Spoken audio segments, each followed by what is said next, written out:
السلام عليكم ورحمة الله وبركاته. ازيكم حبايب قلبي؟ عاملين ايه؟ يا رب تكونوا بخير وفي اتم صحة واحسن حال. كل سنة وانتم طيبين. عيد سعيد عليكم ان شاء الله. وعملنا النهاردة حاجة كمان من نواعم العيد، وعملنا البيتيفور التحفة ده. تعالوا مع بعض نشوف عملنا البيتيفور التحفة ده ازاي، وطريقته ايه، وايه مكوناته. يلا بينا نقول بسم الله ونصلي على الرسول. اللهم صل على سيدنا محمد وعلى آله وصحبه أجمعين. جبت 750 جرام زبدة فرن، زبدة نيوزيلندي، زبدة جنة، زبدة كريستال، إيه اللي يريحك. اهم حاجة ان هي تكون زبدة. ممكن تحط خليط زبدة على سمنة، ممكن.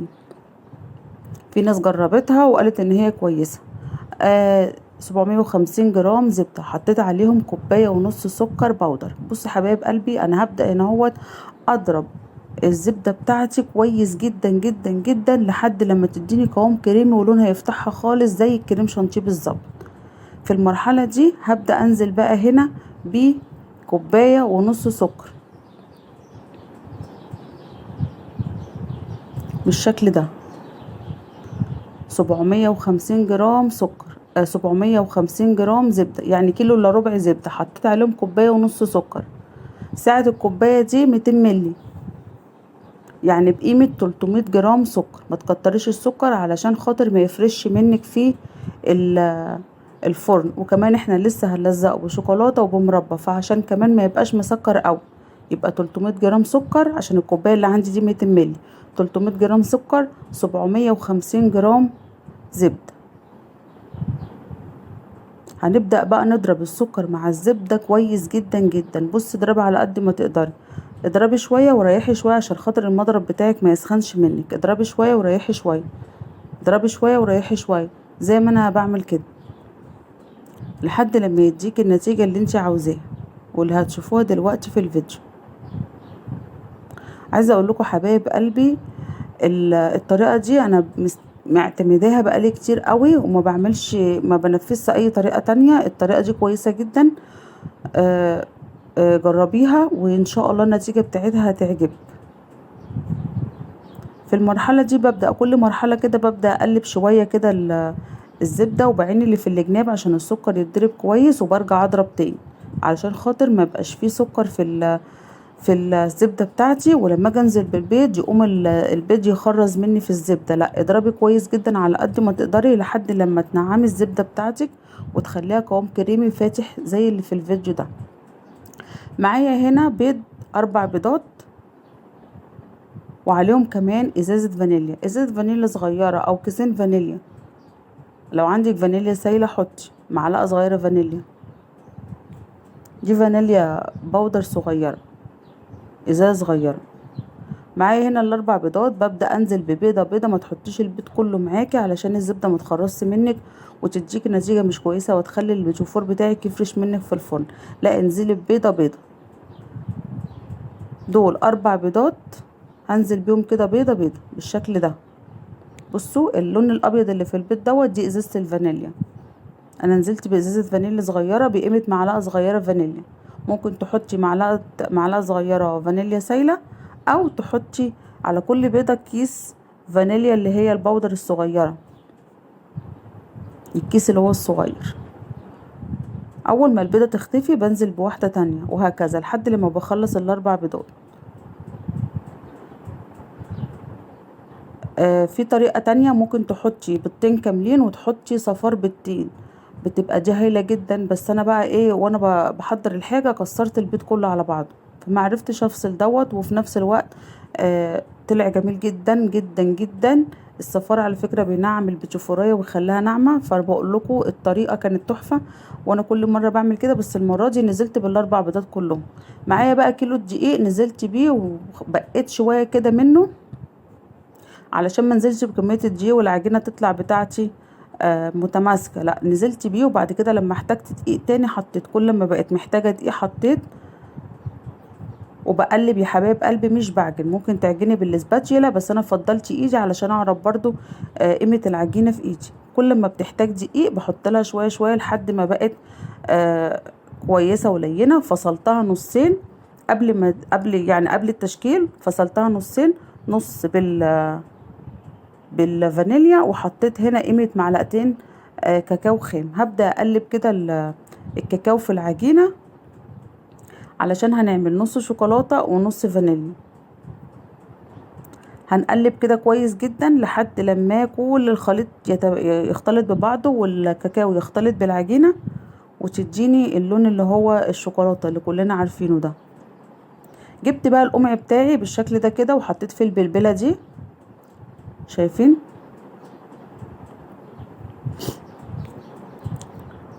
وهبدأ اعمل اول صاج كده بالفانيليا. هنزل بقى بكمية البيتيفور كده في القمع بتاعي. عايزه اقول لكم كان سهل جدا. بصوا العجينه بتاعتي عامله ازاي، مش بتلزق ومش ماسكه.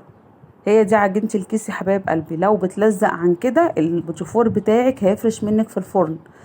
خليكي ماشيه على الخطوات دي. خلي عجينتك بالشكل ده، لا هي قاسيه قوي ولا هي سايبه قوي، علشان لو قاسيه قوي مش هتنزل منك من الكيس وهتغلبك والبيتيفور بتاعك هيطلع ناشف. لكن ولو سايبه قوي البيتيفور بتاعك هيفرش منك في الفرن. فانت خليكي في الوسط، خير الامور الوسط زي ما وريتها لكم كده في الفيديو. هبدا انزل بقى كده بكميه البيتيفور بتاعي او بصوا بالشكل ده كده. هو بس اول صاج ما بيبقاش متظبط عشان بتبقى ايدي لسه ما خدتش على القمع، وبعد كده هظبط كل السجون. هنزل بقى كده بكل كمية الفانيليا وهخلصها وهرجع بعد كده اكمل اللي بالشوكولاتة اللي بالكاكاو يعني. عندك بقى كذا بلبلة وكذا شكل، ممكن تعملي الشكل اللي يعجبك وبالطريقة اللي تعجبك. انا فضلت الشكل دوت جميل جدا وانا متعودة عليه الصراحة، وبتبقى الرسمة بتاعته هادية وجميلة جدا بعد السوا، وبتبقى رقيقة تحس ان هي مشرشرة كده وشكلها جميل جدا زي الوردة.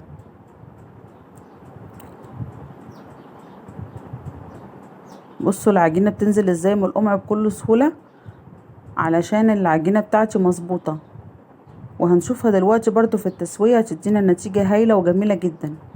بتفور ناعم جميل جدا، مش ناشف ومش فارش في الفرن. الرسمة بتاعته زي ما هي وما اتغيرتش حتى لما دخل الفرن. وكمان هنكمل بقية العجينة اللي هي بالكاكاو. بصوا جميلة جدا جدا جدا. اتمنى ان انتوا تجربوها بنفس الطريقة.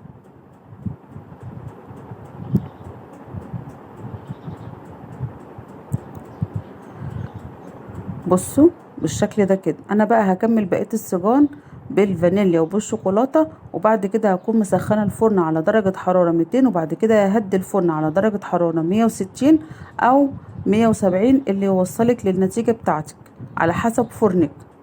ولو ما عندكيش درجات حرارة خليها درجة الحرارة عندك للوسط. وطبعا بتكوني متابعة. كنت عايزة اعمل شكل كده والبلبلة خانتني. وطبعا بتكوني متابعة الفرن بتاعك علشان يديك النتيجة الهايلة اللي انتوا شايفينها في الفيديو دي. حاجة كده عسل وقمر، تحفة جميلة جدا اللهم بارك. وكيلو الدقيق عمل كمية هايلة تحفة. شايفين الرسمة زي ما هي ما اتمسحتش ومسحتش لما دخلت الفرن ازاي، جميلة جدا. ده دليل على ان العجينة بتاعتي كويسة وناجحة. ادي البيتيفور بتاعي حبايب قلبي اللي بالفانيليا واللي بالشوكولاتة. يلا بقى اضغطوا لنا لايك لو وصلتوا معانا لنفس المقطع. شايفين بصوا الجمال، شايفين ناعم ازاي، ناعم جدا جدا. انا هنا كنت صايمه، لو بفركته لكم كده بايدي بصوا جميل جدا جدا وناعم. جربوه ان شاء الله الطريقه تعجبكم. انا جبت هنا معايا المقطع ده، في مقطع قبله ممكن يجي دلوقتي، بس برضو هقول لكم على اللي انا بعمله هنا في المقطع ده. معايا هنا مربى مشمش، دي مربى كريمي للدهن. ومعايا كمان شوكولاته خام جبتها وسيحتها على حمام مائي وحطيت لها معلقتين زيت. معايا شوكولاته فارماسيل ملونه وغامقه، ومعايا كمان كريسبي اللي هو شوكليت شيبس ابيض اللي انا بمسكه دلوقتي، ومعايا كمان شوكليت شيبس غامقه، ومعايا فول مجروش بالشكل ده. بجيب كده البيجوفرايه وبحط في الحته اللي هي من فوق دي اللي عندي راس الورده مربى او شوكولاته. انا هنا حطيت مربى وهبدا احط عليها واحده من الكريسبي الابيض، هتديني الشكل الجميل القمر ده. شايفين حاجه كده عسل اللهم بارك. كل سنه وانتم طيبين. عيد سعيد مبارك عليكم وعلينا وعلى الأمة الإسلامية إن شاء الله. واللي بالفانيليا بحط لها كده نقطة شوكولاتة خام، وبرضو بحط لها واحدة كريسب من الأبيض ده عشان تديني الشكل الجميل ده. وهعمل كمان شكل حلو قوي برضو من الأبيض بالمربى، هتشوفوه دلوقتي. هنا اللي بالشوكولاتة حطيت عليه كده شوكولاتة خام نقطة بس كده، وواحدة كريسب بيضة عشان تديني الشكل الجميل ده. حاجة جديدة وجميلة وتفتح النفس على الأكل. بصوا شايفين الجمال، حاجة كده جميلة جدا. بسم الله ما شاء الله. كيلو الدقيق رمى كمية هايلة، وعملت منه أشكال حلوة وجميلة إن شاء الله تعجبكم وتجربوها وتنور رضاكم. شايفين جميل جدا جدا جدا. بقول لكم بصوا كده هما الشكلين دول اللي انا عملتهم، حاجه جميله جدا. اللهم بارك، تحفه. كل سنه وانتم طيبين. ده الفيديو، المقطع ده المفروض كان يجي قبل المقطع الاولاني. انا هنا بقول لكم على الحاجات بتاعتي والمكونات اللي معايا، مش مشكله، احنا كده كده بتوع بعض مفيش مشاكل. بصوا دي مربى كريمي بالشكل ده، وهنا كمان دي شوكولاته خام انا مسيحاها على حمام مائي، وحطيت لها كمان بعد مساحه معلقتين زيت عشان تبقى ناعمه وجميله وبتلمع بالشكل ده. دي فرماسيل شوكولاته، وكمان معايا فرماسيل ملون، اللي يريحك اعملي بيه. وكمان معايا شوكليت شيبس صغيره كريسبي كده بيضه، وشوكليت شيبس غامقه، وده فول سوداني مجروش. دي شوكليت شيبس غامقه. تعالوا بقى مع بعض نعمل الاشكال المتعارف عليها اللي احنا متعودين عليها طول حياتنا، هنعملها وبعد كده هنعمل الاشكال الجديده. اول شكل هنعمله الشكل اللي احنا بنلزق كل اتنين مع بعض، المربى او بالشوكولاته. انا خدت هنا اللي بالشوكولاته وحطيت لها مربى كده، وهغمزها كده في المربى. بصوا من الحرف كده هغمزها كده في المربى، وهنزل بيها في الفول السوداني. عايزه اقول لكم بتبقى جميله جدا. ممكن برضو تعمليها جوز هند، بتبقى تحفه وجميله جدا على حسب ما انتوا بتفضلوا بتحبوا. انا هعمل كل الانواع، واللي بيحب بالفرماسيل ياخد، واللي بيحب بالفول ياخد، والدنيا هتتظبط وهتبقى جميله. وكمان لزقت واحده بصوص الشوكولاته اللي انا عاملاه، وبرضه هغمزها كده في الشوكولاته وهنزل بيها في الفرماسيل الملون، هتبقى بالشكل ده. هنعمل النهارده اشكال جميله قوي هتعجبكم ان شاء الله وتنور رضاكم. هنعمل بقى كام واحده كده بالفانيليا. بصوا هنلزقها كده بالشوكولاته بالشكل ده اهو. بضغط عليها ضغطه بسيطه كده، وهغمزها بالشوكولاته كده، وهنزل عليها في الفرماسيل الملون. وانت بقى وذوقك، لو ما بتحبيش الملون اعملي بالشوكولاته، ما بتحبوش اعملي بالفول، ما بتحبوش اعملي بجوز الهند، اللي يريحك. وهنعمل كمان واحده بالمربى بالشكل ده. دوت الطريقه اللي احنا متعودين عليها من زمان، اللي كلنا بنعملها، بنلزق كل اتنين مع بعض. هنعمل بقى شكل جميل جدا دلوقتي هتشوفوه هيعجبكم قوي.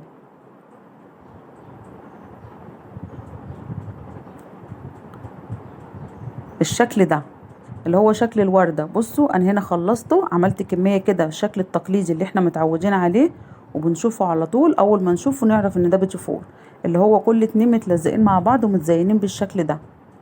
وده الشكل اللي انا قلتلكم عليه. بصوا اهو، شكل جميل جدا وحاجة جديدة، والبوتيفوراية كده بتبقى سهلة وجميلة جدا. يا رب النهاردة الفيديو يكون عجبكم. بصوا شايفين الجمال والحلاوة، حاجة كده اللهم بارك تحفة جميلة جدا، حاجة كده تفتح النفس على الأكل. وكمان عملنا اللي هو دوار الشمس، القرص الكبير والشمس والعين اللي فيها دي جميلة قوي. وكمان الشكل ده تحفة جميل جدا. أنا عن نفسي معجبة جدا وفخورة جدا باللي أنا عملته. يا رب انتوا كمان تكونوا فخورين بطريقتي وتستشهدوا لي بيها. ولو عجبتكم اضغطوا لي لايك وشير وسبسكرايب للقناة. واللي اول مرة يشوف قناتي يشترك ويفعل زر الجرس علشان يوصلوا اشعار بكل فيديو جديد بننزله. يلا يا حبايب قلبي اضغطوا لي لايك للفيديو، عشان اللايك بيدعم الفيديو بيوصله لاكبر عدد من المشاهدين. كل سنة وانتم طيبين. عيد سعيد مبارك عليكم وعلى الأمة الإسلامية، أمين أجمعين يا رب العالمين.